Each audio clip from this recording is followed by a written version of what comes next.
Bienvenidos a nuestro espacio Radio UCB, te acompañan Alejandro Rojo y la doctora Mireya Martínez. Un gusto tenerla otra vez acá, doctora.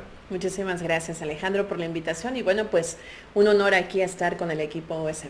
Vamos a estar hablando sobre la didáctica, implicaciones en la actualidad, retos, dificultades y esperanzas. Muy bien, excelente temática. Claro que sí, con mucho gusto.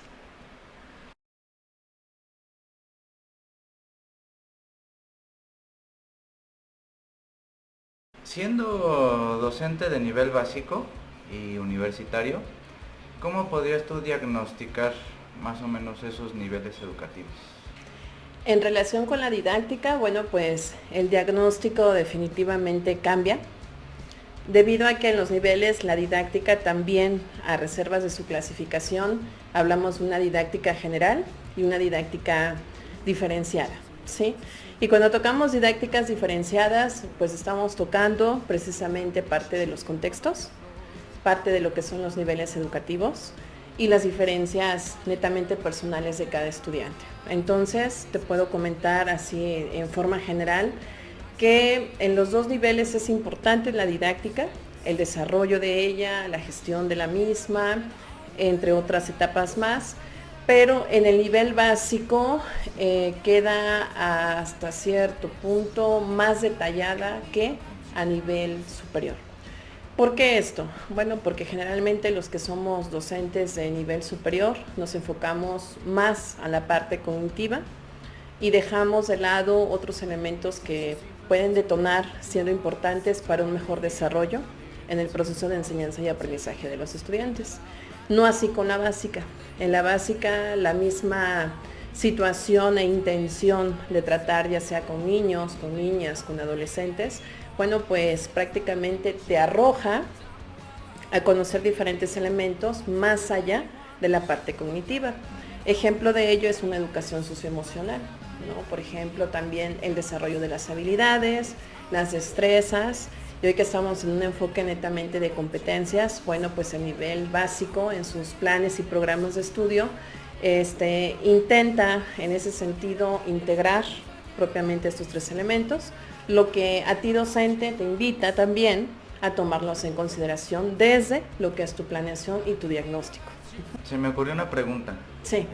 ¿Por qué se ha intentado implementar o por lo menos estudiar a las emociones? O sea, estas investigaciones teóricas y también científicas de la inteligencia emocional, de la gestión de tus emociones, la importancia de las emociones. ¿Por qué crees que de un tiempo para acá, porque no ha sido siempre? Así es. ¿Por qué esa relevancia de las emociones dentro del aula y como formación integral, si se puede decir así? Precisamente recurro al último término que has comentado, lo que se busca es una educación integral, porque hemos reconocido que el ser humano tiene diferentes aristas, diferentes dimensiones, es un sistema, entonces al ser un sistema, pues efectivamente se interrelaciona con otros que le afectan de manera directa o indirecta. Eso a su vez ha llegado al aula a reflejarse a través de distintas situaciones, desde lo que es la relación maestro-alumno, relación entre los mismos compañeros, y bueno, pues nos ha puesto en jaque a nosotros como seres humanos, no como docentes solamente, en reconocer la importancia de lo que es la inteligencia emocional como base también o como elemento importante en la educación. Si hablamos de una educación de calidad, no tenemos que concretarnos solamente a conocimientos. Hoy en día ya es importante pasarnos en los conocimientos, pero agregar estos elementos emocionales, porque si un estudiante no se encuentra bien consigo mismo, no tiene una motivación, bueno, pues es evidente que esto lo va a reflejar también dentro de lo que es el aula. Y precisamente, ¿cuáles podrías decir que son algunos de los objetivos de la didáctica? Bueno, dentro de los objetivos de la didáctica, por supuesto depende del enfoque en el que estemos, pero de forma general te puedo compartir que el principal objetivo de la didáctica es que el estudiante aprenda de manera significativa. Para ello, al docente se le tiene que en este caso, incrementar la motivación por adentrarse a diferentes estrategias de enseñanza para que finalmente pueda llegar a esa finalidad. a hacer un ambiente de aprendizaje más dinámico, más flexible, más motivante para el estudiante y obviamente pueda tener acceso o pueda ser más fácil el acceso al conocimiento. Entonces, el principal objetivo de la didáctica, precisamente lo cierro de esa forma, es una ciencia, es un arte que te va a apoyar a ti docente a tener un abanico de posibilidades para que el estudiante pueda aprender de acuerdo a la naturaleza de la asignatura que se esté desarrollando, de acuerdo al nivel y por supuesto sin dejar de lado estos elementos emocionales que hemos tomado en consideración y de los elementos contextuales. Y es que creo que además uno como docente está tan expuesto a tantas contingencias, a tantas variabilidades, nada más en el aula, o sea, distintos alumnos, vienen de distintos contextos, Así es. Vienen con conocimientos previos distintos, de distintas familias, entonces esa riqueza, entre comillas, de contextual, hace que el profesor pues se juegue de algún modo el adaptarse a los alumnos, pero también que los alumnos entren en un diálogo con el profesor. Así es. Entonces ahí me parece que la didáctica entra totalmente, ¿no? Y es por eso que hablamos no solamente de conocimientos, también hablamos de habilidades docentes y también hablamos de actitudes docentes. Si como docente no tienes la apertura de involucrarte a una dinámica de varias estrategias y posibilitar un diagnóstico contextual, pues es evidente que la didáctica se va a cerrar a una sola manera y no va a atender a ese enfoque de la diversidad en la que estamos. Mireya, ¿qué nos podrías decir acerca de la planeación didáctica? Lo veíamos un poco en clase con este esquema de un árbol, en donde nos podrías platicar brevemente cómo funciona la planeación didáctica. Sí, por supuesto. Bueno, la planeación didáctica en sí es una de las etapas de propiamente el desarrollo de esta ciencia artística. Es la primera, y digo por qué es la primera, bueno, porque finalmente implica a ti como docente efectivamente identificar los conocimientos que vas a desarrollar durante un periodo de tiempo, qué estrategias de enseñanza vas a recurrir, a qué estrategias de aprendizaje, cómo vas a evaluar precisamente todas las evidencias necesarias para que el estudiante pueda alcanzar esos objetivos o esas competencias dependiendo del enfoque y bueno, qué recursos también vas a ocupar. Reconozcamos que en la planeación se idealiza.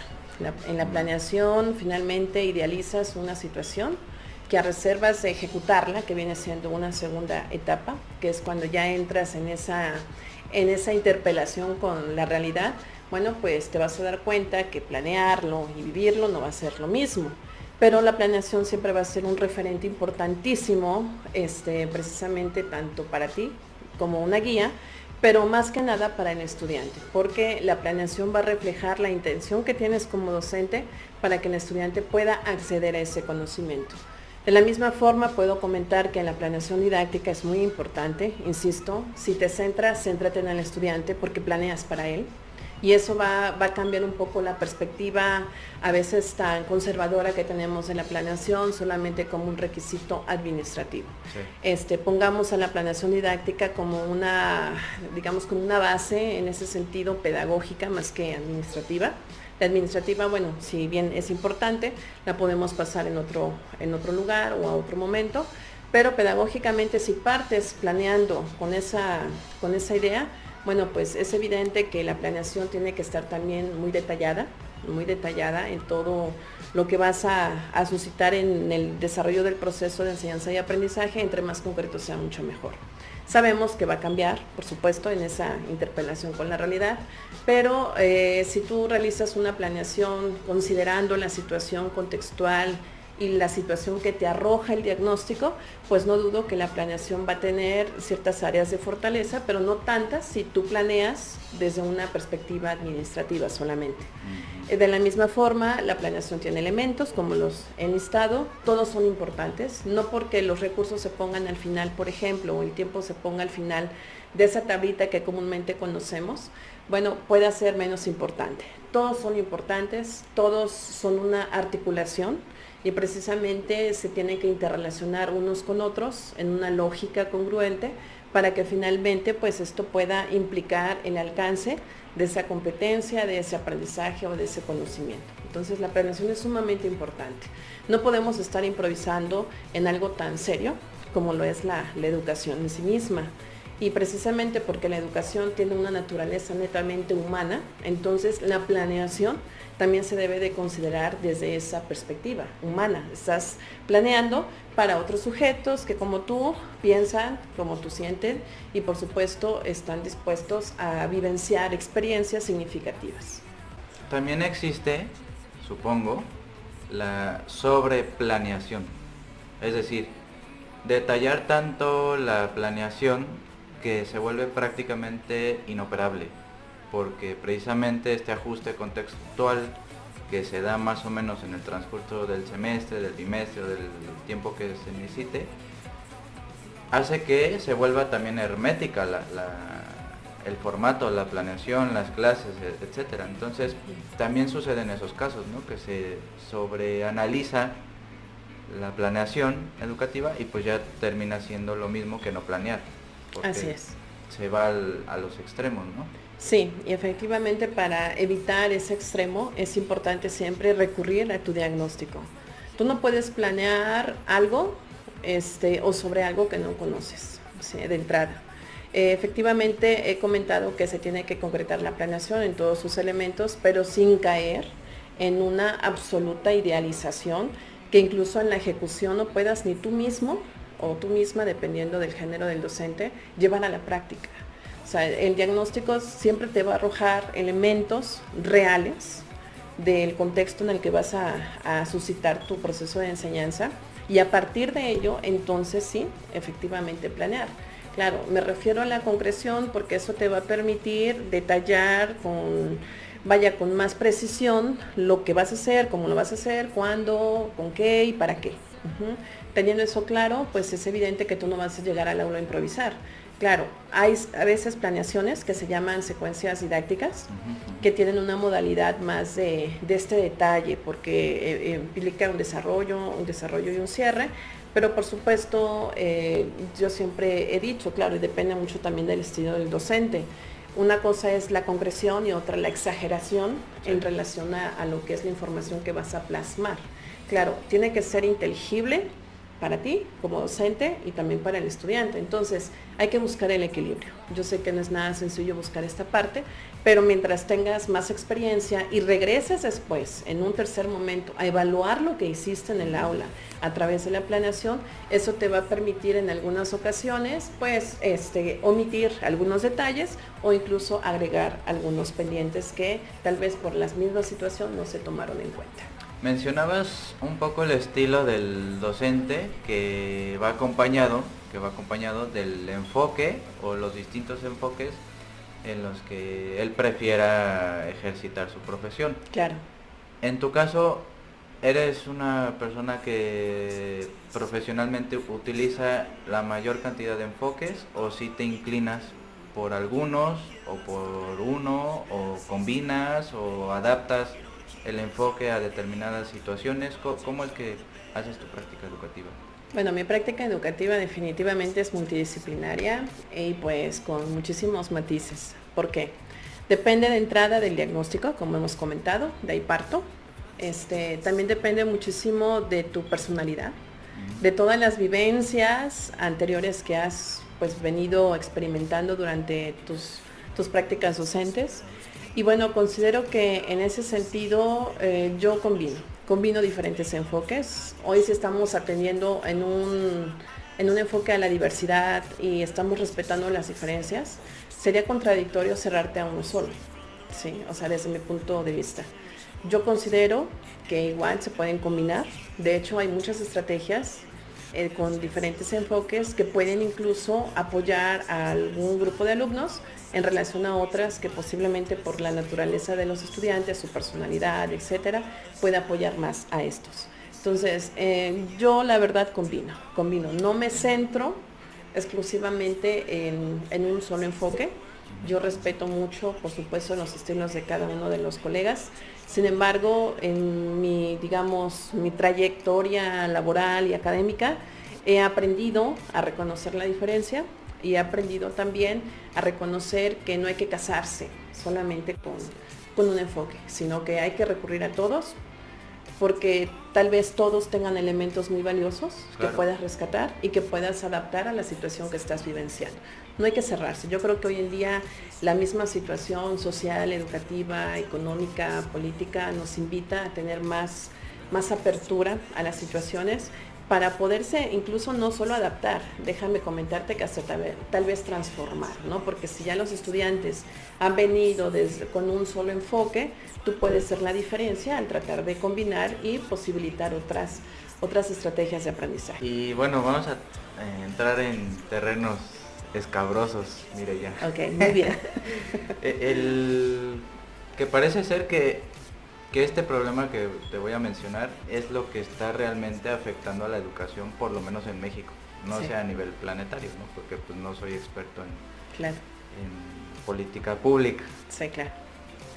¿Tú qué ventajas y desventajas, pros, contras, etcétera, ves de la implementación a nivel nacional de políticas públicas que responden a un proyecto de nación, entre comillas, y que eso se va regando a las instituciones y en este caso el sistema educativo?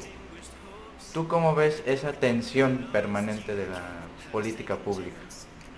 Bueno, pues de entrada, tal vez aquí existan diferentes puntos de vista, ¿no? Sí, claro.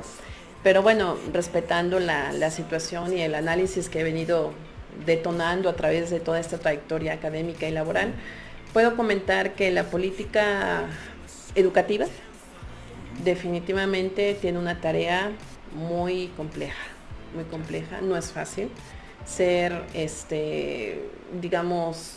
político en esa instancia.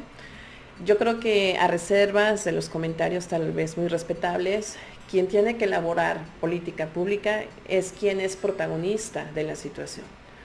Mientras tú te posiciones a una situación de externo, o sea, de ser un ente externo, nunca vas a poder acercarte a la situación real. Si los que estamos vivenciando a veces nos faltan elementos para poder contrastar esa realidad, ahora imaginémonos quién está fuera de ella. Claro. De entrada puedo comentar eso.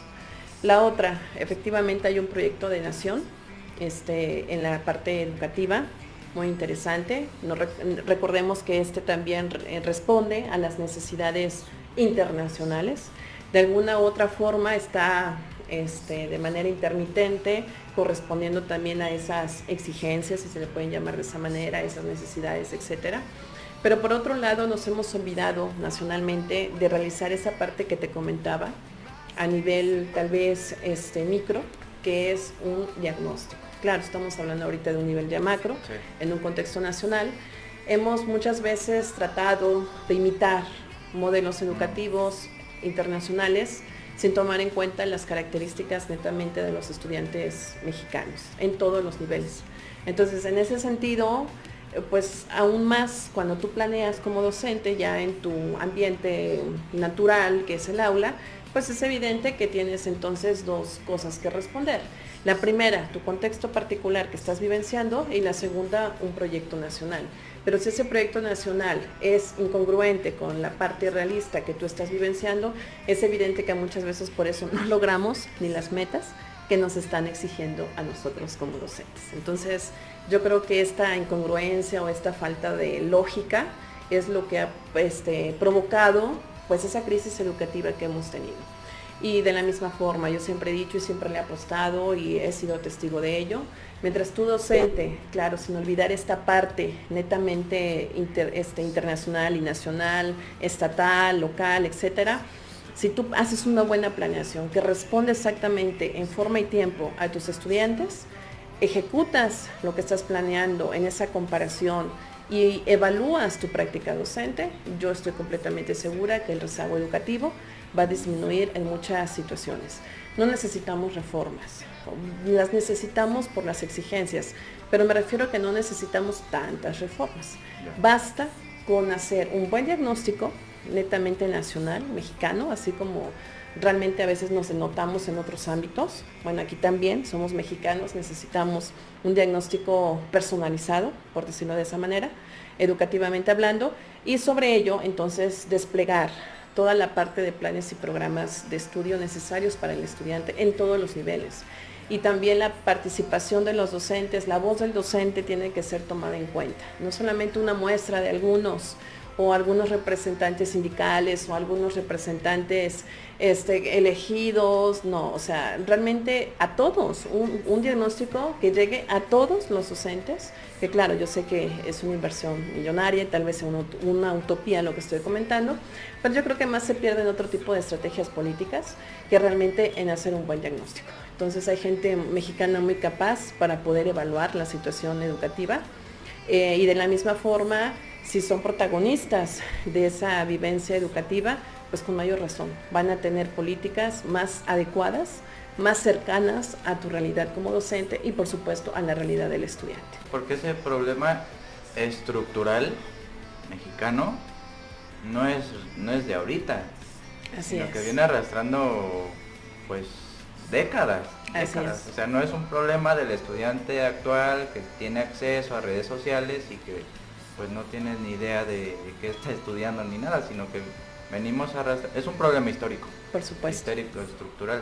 Nos van a censurar en YouTube, mire ya por ahí.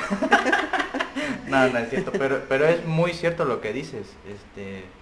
Parece ser que la identidad del estudiante mexicano está totalmente diluida, ¿no? Parece ser que la importación que hacemos de modelos o gringos, anglosajones o europeos, parece que es la última coca en el desierto, pero no, o sea, tiene que ser ajustado al pensamiento del mexicano para precisamente transformarlo. Por supuesto, incluso ha habido reformas o han existido reformas tanto docentes como estudiantiles, en donde pues sí se toca esta intención de respetar contextos. Lo que pasa es que los contextos son tan diversos en México que definitivamente, insisto, una muestra de no basta. Sí, claro. Entonces, eso es lo que nos ha venido arrastrando a nivel histórico, esta bolita de nieve, que nos ha traído pues esa competencia entre calidad y cantidad. A veces pareciera que el proceso de enseñanza y aprendizaje es simulación. Tú haces como que aprendes y yo como que te enseño. Sí. Y realmente no es así, o sea, que sea auténtico. Y el auténtico desde que tú tienes vocación de entrada, o sea, de entrada. Finalmente yo creo que hay que hacer no sé cómo llamarlo metafóricamente, una limpieza de quienes realmente se posicionen como docentes por vocación, sí. Porque sabemos que si bien hay docentes muy inteligentes y muy respetables, podemos pasar un examen muy fácil, pero la vocación no es pasar solamente un examen. La vocación es realmente entregar todo, ahora sí, todo tu emoción, todo tu sentimiento, todo tu conocimiento, saber compartirlo, no transmitirlo, sino compartirlo a lo que son precisamente quienes vienen a futuro a protagonizarnos en nuestra historia. Sí, y es que pues se vuelve demasiado difícil porque tanto nepotismo, tanto los contactos, o sea, las habilidades de los profesores parece ser que es aprobar exámenes para concursar para determinado puesto y estar lo suficientemente relacionado con otras personas para poder acceder a ese puesto. Ni siquiera es esto que tú estás diciendo. Y creo que va de la mano con la siguiente pregunta. La distinción que tratábamos en clase entre profesional y profesionista. Así es. ¿No? Yo creo que eso es fundamental que nos hagas entender y clarificar, porque a lo mejor confunden y meten en el saco de profesional a todos los profesores, cuando no es cierto. No. Hay una gran distinción. Yo creo que grandes murallas y grandes fronteras entre estos dos términos. A veces los tratamos de utilizar como sinónimos, ¿no? Pero no es así, o sea, cada uno tiene una intención, ¿sí? El hecho de ser profesionista, pues, le implica haber acreditado una serie de asignaturas o experiencias educativas a lo largo de un grado de estudios. Y bueno, pues, se te entrega tu certificado avalando esa acreditación. Eso es ser un profesional, adquirir el documento. Pero el ser profesional va más allá de adquirir el documento. Implica retomar tu experiencia, reconocer tu vocación. Y si finalmente, como en algún momento lo dije, si no está la vocación, recurre a la parte de la convicción, porque al final educar es un servicio que se presta de manera social, pues ahora sí a la comunidad, netamente. Entonces, en esa identificación de vocación y de convicción, bueno, pues entonces ahora sí reconoce que finalmente lo más importante es a quién vas a enseñar, sin olvidar, por supuesto, tu personalidad como docente. El hecho de ser profesional implica reconocer también tus áreas de fortaleza, implica actualizarte constantemente en los temas que finalmente pues puedas interesarte, implica recurrir a veces a expertos de alguna temática o de alguna postura en especial para poderla entender más, no inventar, sino investigar, a eso voy.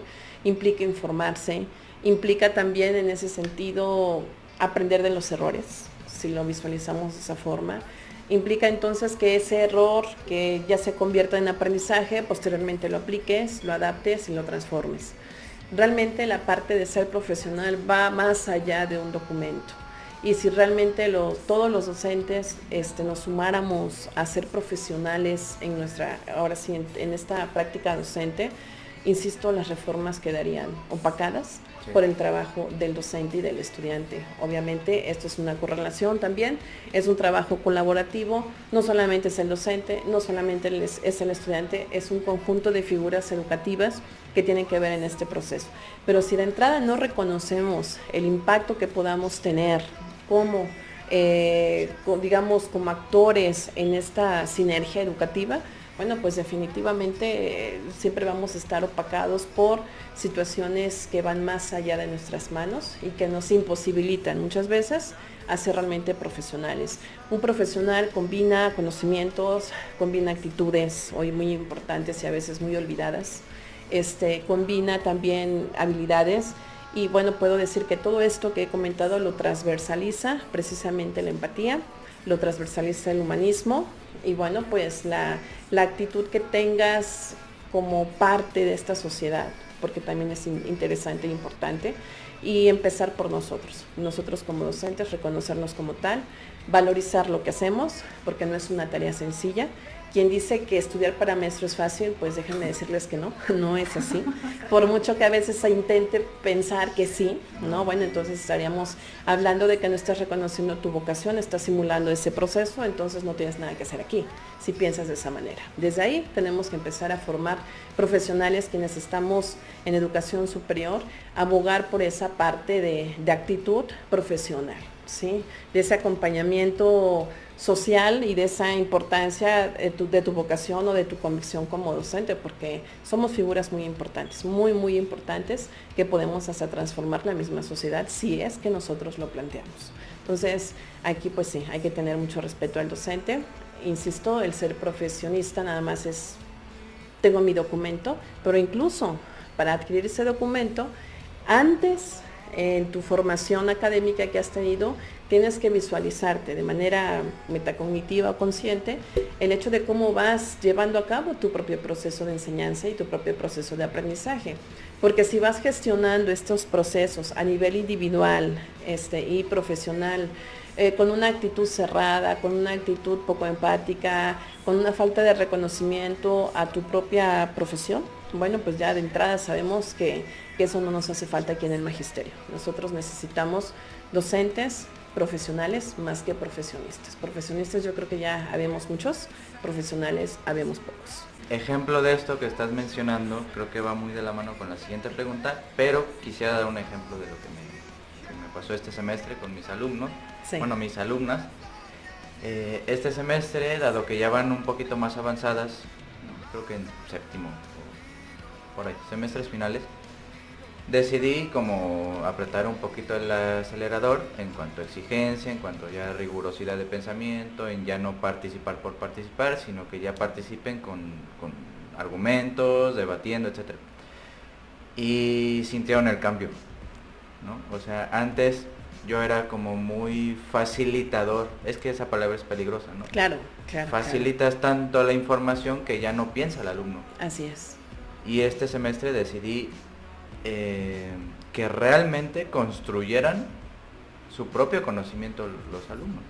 O sea, llevar al máximo nivel posible el enfoque constructivista, el que ya no dependieran de mí como profesor, de lo que ellas pudieran pensar. Uh-huh. Entonces hice ese experimento y funcionó muy bien, porque ese apretón de tuerca que hice en mi práctica educativa hizo que las alumnas como que se encendieran, ¿no? Como dijeran, me está costando trabajo esto, y creo que el aprendizaje tiene que ver mucho con eso, con que si no te esfuerzas en lo que estás aprendiendo, no estás aprendiendo, estás haciendo como que aprendes. Exacto.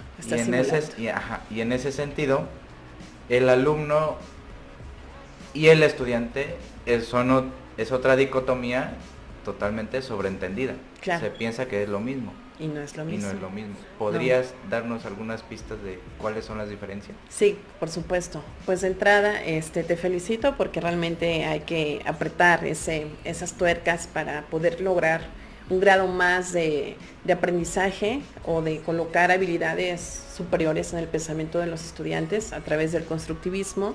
Y es muy válido, porque finalmente el estudiante, entre más conciencia tenga de su propio proceso, yo creo que más se va a inmiscuir en el mismo. Efectivamente hay una diferencia entre alumno y estudiante. El alumno es aquella figura que se reconoce administrativamente, posibilitando una matrícula de manera numérica, ¿no? En esos registros que forman parte de un proceso institucional, pero hasta ahí queda.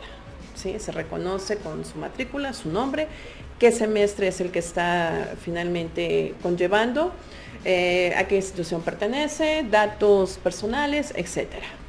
Pero ya lo que es un estudiante ya es otra figura, yo creo que mucho más importante para nosotros como docentes. El estudiante, precisamente, su nombre deriva de esa adjetivización, la persona que estudia. Y aquí pues también le consigna a esa figura una responsabilidad de su propio aprendizaje. Por supuesto. Porque si estudias es porque te estás haciendo responsable de lo que estás haciendo, de tu educación. Entonces, mientras uno le llame alumno al estudiante en el aula, pues como que no sé qué sucede ahí, ¿verdad? Pero esa magia como que lo regresa a la parte solo administrativa, como un oyente más, de manera pasiva, ¿no? Que a reservas de ello también responde al enfoque tradicional, muy común y todavía muy conservador. Sin embargo, ya tocando al estudiante, entre más se le diga que es estudiante, más se va a poner la camiseta. Por supuesto, hay que encontrar las estrategias para ello, no solamente es así porque sí, pero de entrada tú reconocer que es un estudiante. Entonces también, efectivamente, la parte de facilitar no significa darle o hacer todo por él. O sea, facilitar implica brindarle las herramientas necesarias para que pueda obtener ese conocimiento, retándolo a resolver problemas, colocándole, como tú bien comentas, posicionamientos ya de construcción, entre otras estrategias más. Entonces, eso es ser realmente facilitador, no es de que yo hago tu trabajo por ti, ¿no? O sea, no, eso ya es, yo creo que el extremo, o incluso el mismo estudiante hace él solito todo. También esa es otra polaridad. Sí. Eso tampoco es. Siempre los extremos en la educación, así como en la vida, son malos, son negativos y causan muchas repercusiones. Entonces, en ese sentido yo te puedo comentar que si nosotros como docentes reconocemos que la figura del estudiante es tan importante en el aula, y sobre todo hasta los podemos en algún momento de tu planeación caracterizar lo que implica ser un estudiante, pues ya no quedará en nosotros la intención de poder pues hacer un resignificante de lo que implica la importancia de su protagonismo en el aula. Entonces, en ese sentido, bueno, pues hay que diferenciar desde que planeas, concibe que estás con estudiantes, no estás con alumnos. Alumnos desde la parte administrativa, pero estudiantes desde la parte pedagógica. Y todas estas aristas van formando, al parecer, geométricamente la idea de pedagogía. Por supuesto, ¿no? O sea, así es. Es muy bonito eso, o sea, que se piense a la pedagogía de manera geométrica, con todos sus ángulos, aristas, lados, etcétera, me parece a mí necesario. Así es muy necesario, es muy importante. Si alguna arista finalmente pues está desequilibrada, definitivamente la figura completa también lo va a estar en algún momento, tal vez a corto, largo, mediano plazo, dependiendo de la situación, pero siempre va a repercutir. Entonces, a veces es muy difícil trabajar colaborativamente con las mismas perspectivas porque estamos viendo que somos diferentes, pero si nos acercamos más a pensar que hay que hacer que el estudiante aprenda con el maestro, sin el maestro y a pesar del maestro, podemos configurar una mejor pedagogía y por supuesto una mejor práctica docente. Y ya por último, Mireya, ¿cómo te fue en el semestre como mi docente y yo como tu alumno? Okay. El manejo de las TICs, etcétera. ¿Nos puedes contar? Claro, pues me fue muy bien, la verdad muy bien, es un grupo muy bonito, les mando un saludo a cada uno de ustedes, igual y si me ven por este medio. Mínimo, ¿no? Mínimo, ¿no? Un saludo. Muy bien. En tu caso particular, muy retante tus preguntas. Ay, no me pusieron en jaque, en verdad. Y eso es lo importante, es aquí lo que te digo. Sí. Si tú no tienes la apertura de aprender incluso de tus estudiantes y de que te pongan también a resolver ciertas situaciones que en algún momento no tenías planeado que van a pasar, eso también te fortalece como docente y aprendes también de tu estudiante. Entonces, me llevaste a un surrealismo inesperado. Entonces, fue muy interesante. Lo bueno que hubo respuesta. Entonces, en ese sentido no me puedo tampoco quejar. Hubo respuesta, no invención, sino respuesta. Hubo polémica. Fue un grupo muy trabajador, muy responsable, muy dinámico y muy activo en todas las reflexiones. También un grupo muy multidisciplinario porque sabemos que hay psicólogos, sabemos que hay hasta ortodoncistas, sabemos que hay también de lengua inglesa, bueno.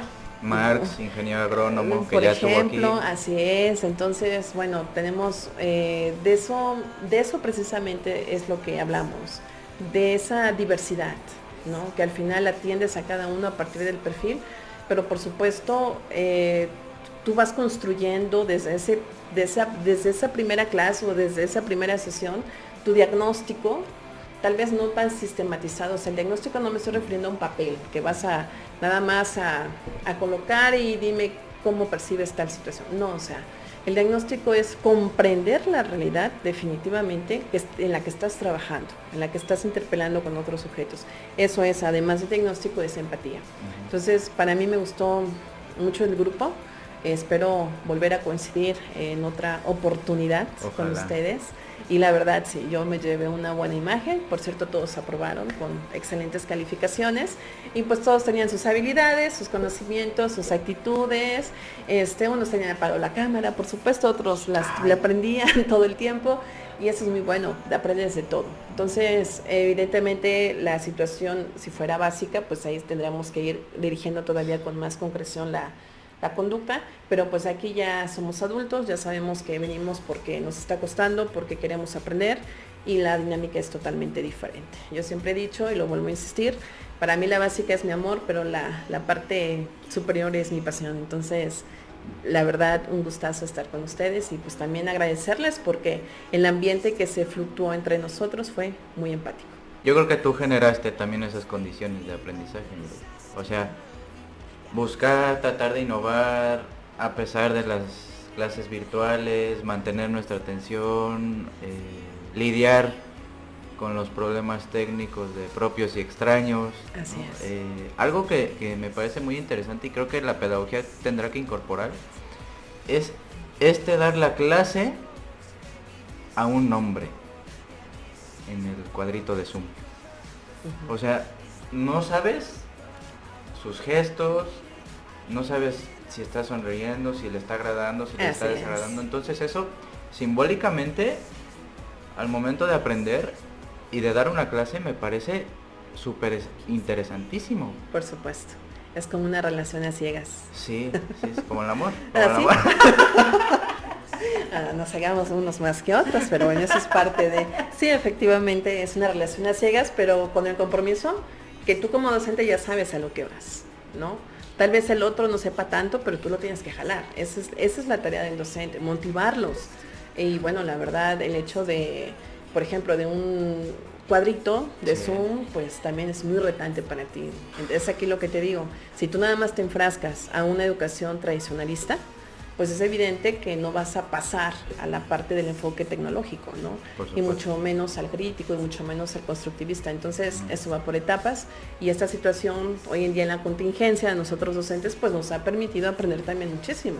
Más que ser pesimistas en el sentido tecnológico, yo creo que son nuevas oportunidades de aprendizaje y para generar, como tú bien comentas, ambientes de aprendizaje diferentes. Es que es súper complicado Es porque, o sea, si de por sí presencial frente al alumno Es complejo. está en su mundo, Así es. ¿no? O sea, no sabes, o sea, te puede estar viendo y interactuando según Sí, sí, nosotros, sí. ¿no? Sí. Porque por ego nos hace sentir bien. Sí, Pero a un nombre o a una foto de perfil, sí, sí, sí, sí. ¿cómo construyes pensamiento crítico, por ejemplo? Es interesante, sí, es interesante. Para mí, desde mi humilde opinión, es imposible. Porque se necesita, o sea, condiciones mínimas, elementales, para que se suscite esa interacción de un pensamiento crítico creativo. Por supuesto. Yo creo que, no sé, a lo mejor me falta experiencia o no sé, ¿tú qué opinas? Sí, sí se puede, sí Sí se se puede. puede. En este caso, tal vez las estrategias de la misma forma sean, pues, o impliquen más bien el desarrollo de habilidades básicas. De entrada tienes que saber observar como docente cuántas habilidades son las que se están postulando en ese momento y a partir de ahí generar una situación problemática donde jales a todos, donde tal vez el tema generador realmente motive en la mayoría, si no es que todos, a la mayoría, para que entonces el resto que no se anima mucho, pues tratemos de jalar, ya sea con esa u otra estrategia parecida o diferente, dependiendo de la situación. Insisto, en esto no hay recetas, yo creo que hay experiencia, pero definitivamente un enfoque crítico sí lo hay. Tú lo mostraste en tu video, ahí está el resultado final. Entonces, No digas que Ah, dije no. algo, no me pero, quemé. pero bueno, ahí está, sí se generó, sí se pudo, Sí. un enfoque crítico, Sí, sí, ¿no? sí. Entonces, en ese sentido, insisto, es arrastrar habilidades básicas desde un principio y conforme se vaya avanzando, un enfoque más gradual. Sí. Uf, qué interesante. Vamos a seguir platicando, Mireya, supuesto. seguramente en otros Claro que episodios. sí. Por cierto, de una vez te comprometo. Ok, claro que sí. A partir de ahora, Ok. inauguramos una sección Así que es. voy a estar trabajando con Mireya sobre educación, psicología y docencia. Entonces ya seguramente, y si no pierdo la vida, No, en el esperemos esfuerzo que no. de editar y todo eso, tengamos esa sección donde hablemos de distintos temas que tengan que ver supuesto. con esto que venimos hablando. Sí, sí, sí. Y pues no sé si cada 15 días, cada mes o cada semana Ujú. estar subiendo el contenido a Radio UCB como nuestra sección. Por supuesto, me parece una excelente idea, pues yo estoy en apoyo aquí con el equipo UCB y pues adelante, igual que nos dejen en los comentarios qué temáticas les gustaría tocar para que en su Ándale. momento podamos ir pues pluralizando ese índice temático, ¿no? De los conversatorios. Sí, Estaría me genial. pareció interesantísimo. Muy bien. Pues muchas gracias, doctora, por toda la información No, y sobre muchísimas todo gracias. por tu compromiso con Gracias. la UCB. No, al contrario, aquí estamos puestos y pues es un compromiso netamente profesional, sin que esto derive en no tener pues en mi persona también una amiga. Sí, muchísimas gracias por el apoyo y bueno, pues aquí estamos. Gracias a todos por el tiempo, por la escucha, gracias a ti por la invitación y bueno, pues seguimos trabajando en el proyecto. A nombre del equipo UCB se despide Alejandro Rojo. Hasta la próxima. Nos vemos. Adiós.